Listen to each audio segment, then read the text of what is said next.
Ahojte a vítajte v prvej časti, možno aj poslednej, unboxingu elektronických zariadení, takzvaného unboxingu. A keďže som šeredný, budú tu dnes len moje ruky. V dnešnej časti si rozoberieme tento prevratný telefón CPA. Je to skôr ako CBAčko, pozorne, treba si to mýliť, hej.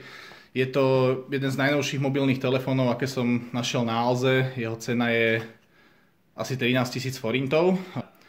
Tak sa pozrieme, čo nás za 13 000 forintov čaká. Otvoríme si obal. Krásne, krásne úzdierko. Veľmi recyklovaný plast, trošku ako taška od niekiaľ z Lidla možno, hej. A tu je krása, čisté tvary, zatiaľ telefón necháme tak, ten nás teraz nezaujíma. Pozrieme sa, čo iné nás tu čaká v krabičke. No.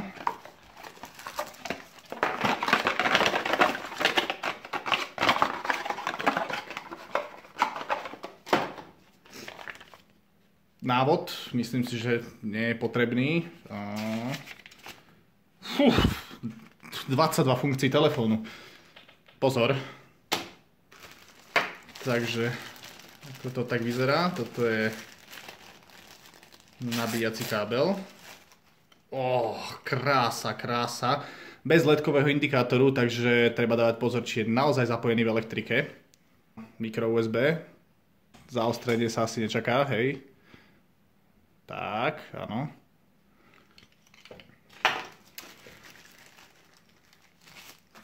Očividne tu je aj dokovacia stanica, ak by ste váš telefón chceli náhodou premeniť na neskutočne výkonný počítač. Podľa mňa stačí len cez nejaké HDMIčko alebo cez nejaký port USB prepojiť s vašou telkou a máte dokonalú výpočetnú stanicu, ideálne na ťažbu bitcoinov alebo niečo podobného. Zistíme, ako funguje neskôr. Baterka. Výhoda tohoto telefónu, extrémna výhoda, neriadi sa novými trendami, to znamená žiadna zabudovaná baterka. Je tu baterka, ktorá sa dá ľahko vymeniť s kapacitou 800 mAh. Na tomto telefóne predpokladám, že vydrží tak 12 až 15 mesiacov, tak uvidíme. Pozrieme sa ešte na telefón. Zo spodu dva tajomné konektory, podľa mňa z dokovacej stanice, samozrejme na zapojenie, prepojenie. Myslím, že to je možno nejaké futuristické HDMI nejakej novej verzie. A micro USB konektor. Na tejto strane je očividne 5.1 reprák, takže zvuk ozvučíte menšiu party. Je tu tlačítko. Neviem, na čo je zatiaľ. Na tejto strane fotoaparát. Mám taký pocit, že objektív, alebo respektíve šošovka je z zrkadloviek Canon. Vysvetľovacia dioda. Toto nie je bohužiaľ Bixenonová. Display. Jeden, druhý. Klávesnica krásna, ľahko stlačateľná, môžete písať SMS-ky pod volantom za jazdy úplne kľudne, samozrejme odporúčam to, ak chcete skoro umrieť alebo dostať pokutu. 3 tajomné tlačítka, 2 tlačítka hore-dole, viac nepotrebujete, žijeme v 2D svete. Jedno tlačítko na operáciu číslo 1, druhé tlačítko na operáciu číslo 2, tlačítko OK, predpokladám, že všetko sa s ním potvrdí, a tlačítko na zrušenie hovoru a vypnutie telefónu. Trošku nám tu už niečo puklo, nebudem skúšať nejaký záťažový test, ohýbať si, hej, verím tomu, že telefón naozaj vydrží naozaj veľa. Pozrieme sa na neho takto celkovo, naozaj krásny telefón. Takmer nezanecháva žiadne otlačky, ani tu žiadne sklo, proste môžete ho cápať s hociak masnými rukami. Škoda, že som nejedol nejaké klobásky alebo niečo, určite by to prežil. Telefón zapojíme. Podoberiete nechtíkom. Tak, paradička. Vo vnútri priestor SIM karta, pamäťová karta, myslím, že zoberie až nejaké 2 terabajty, takže o pamäť sa nemusíte bať. Hodíme tam baterôčku. Výhoda týchto batériok je, že keď náhodou aj telefón vám zamrzne, môžete spraviť reset ako za starých dobrých časov, proste tak, vybavená vec. A telefón reštartujete takýmto jednoduchým spôsobom, žiadne softverové blbosti. Spustíme si telefón. A pripojíme sa. Krása, krása, krása. Full HD rozlíšenie. Telefón zapnutý asi za 4 sekundy.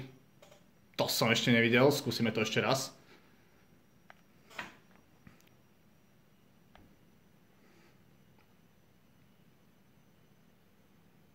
Zapnutie telefónu trvá asi tak 4 sekundy. Výborná vec, výborná naozaj. Mnohé Android telefóny alebo jablčka o tomto čase môžu len snívať. Myslím, že za túto rýchlosť vďačíme kvalitnému úložisku, ktoré je v tomto prípade myslím, že 2,1 mega alebo možno 211 KB. Ja som si úplne istý. Tak a pozrieme sa na ovládanie telefónu. Menu. Krásne veľké ikony, myslím, že není problém aj ak ste trošku zaostali, tak viete sa dostať do menu a pohybovať sa v ňom, kontakty, správy, výpis hovorov, fúha, budík, lupa. Nemáme to asi moc dobre svetelné podmienky, hej. Fotoaparát. Pri fotoaparáte by som sa hneď chcel zastaviť. Fotoaparát a jeho kvalita, môžeme sa hneď pozrieť. Áno, hej. Takto. Absolútne krásne. Natáča rovno v spomalenom zábere. Toto je 250 snímkov za sekundu. Ak si to potom prehráte samozrejme spätne, tak zistíte, že proste tá rýchlosť je úžasná a reakcie fotoaparátu vynikajúce. Extra. Tak táto položka je extrémne zaujímavá. Pozrieme sa, čo nás čaká v extra. Áno, je tu kalendár, kalkulačka, budík, lupa. Lupa, aj tu. Aj tu. Proste dvakrát lupa, výborne. Lupa sa vždy hodí. Pripojenie. Áno, tento telefón má Bluetooth. Je to proste niečo úžasné. Bluetooth, zapnutý, vypnutý, viditeľnosť. Wow, audio toto nie je možné. Máte svoje obľúbené sluchátka, ktoré sú bezdrotové, pustíte si ich aj na tomto telefóne. Nemá problém, či sú to Kosky, Sennheisery, vaše obľúbené Beats, tak párujete si ich veľmi jednoducho a môžete počúvať hudbu. Multimédia, tu som opäť našiel fotoaparát, prehľadač obrázkov, bohužiaľ zatiaľ žiadne obrázky, audio prehrávač, video prehrávač, takže kľudne si môžete nejaké, pamäť je nepripravená, kľudne si môžete pustiť aj nejaké z vašich obľúbených videí, či už erotických alebo YouTubeových. FM rádio to už asi nikto nepozná v dnešnej dobe. A správca súborov, bohužiaľ nemáme súbory. Voľné 22,5K, to znamená 22,5 tisíc gigabajtov je rovno v telefóne voľných pre vaše súbory. Nastavenia SOS funkcie, SOS číslo, SOS SMS, nejakým štýlom ten telefón dokáže poslať SMS, SOS, proste ten telefón sám pýta pomoc.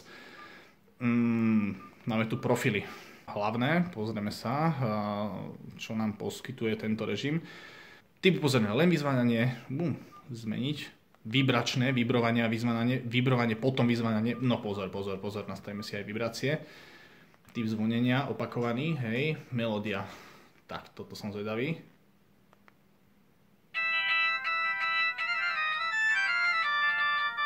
Jedničkový zvuk.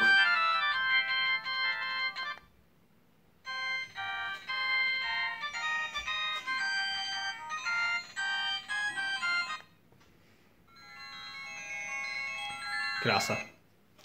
Krása. Ten zvuk je naozaj kvalitný, ostrý, hĺbky, výšky, basy, všetko som tam počul teraz. Jednoducho. Tón správy dokonca.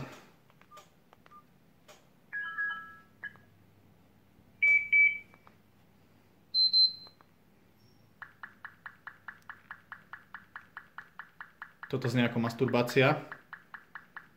S týmto telefónom dokonca môžete mať aj schôdzku a byť s ním vonku. Režim si môžete nastaviť samozrejme podľa toho, kde aktuálne ste.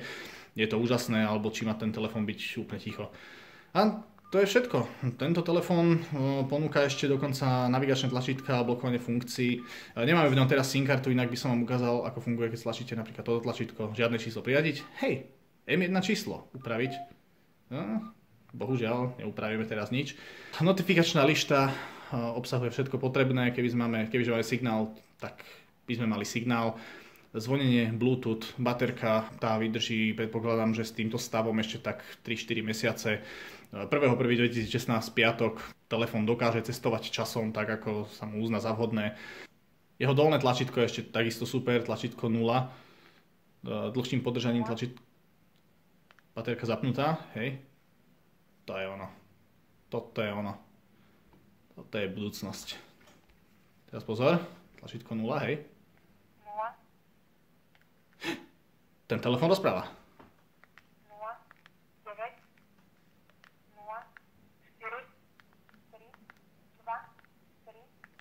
Absolútne netuším, kam sa hrá bez Siri. Tento telefón dokáže okomentovať všetko, čo s ním robíte. 2, 1, 2. Úžasné. Úžasné, proste toto je... Ten telefón je ďaleko predbehol svoju dobu. Za cenu 13 000 forintov môže byť váš a dokonca to nie je všetko. Ak ho kúpite v obľúbenom mimozemskom zelenom obchode slovenskom, do ktorého sa teraz momentálne v decembri čaká len 3,5 hodiny na parkovanie, tak k ňomu dostanete ešte dokonca aj túto kameru Forever. Môžete si ju nechať naozaj navždy.